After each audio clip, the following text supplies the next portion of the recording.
Section 1. The Recipe of Chemistry. A Real-World Introduction.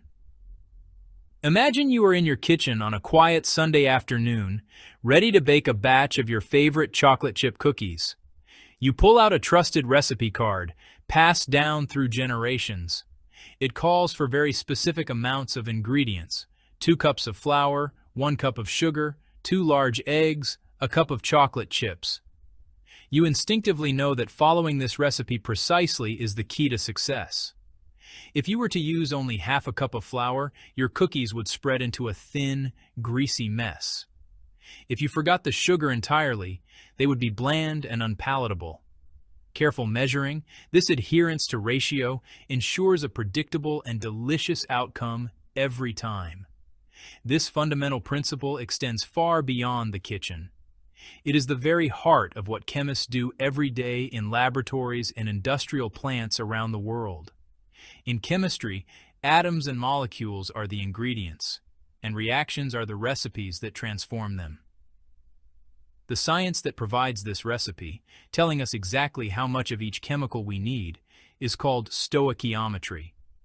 It is the rulebook for chemical cooking, ensuring desired yields without wasteful excess or disappointing shortfalls. Section 2. Defining the blueprint.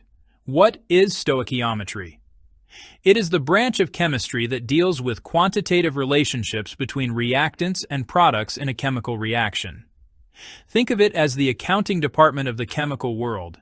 It meticulously tracks all atoms, ensuring what goes in is accounted for in what comes out. Stoichiometry rests on the law of conservation of mass. Matter is not created or destroyed. Atoms are rearranged. Stoichiometry is the mathematical embodiment of this law, proving reactant mass equals product mass. Its applications span life-saving medicines, advanced materials, fuels that power our cars, and fertilizers that grow our food. Without it, chemistry would be guesswork. With it, we translate plans on paper into tangible substances.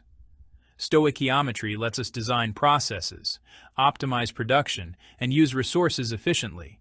It moves chemistry from descriptive to predictive, turning textbook reactions into real-world manufacturing, the blueprint that guides chemical construction.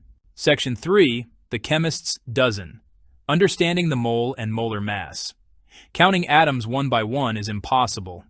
Scientists define the mole, a counting word, like a dozen. 1 mole corresponds to Avogadro's number, 6.022 x 10^23 particles.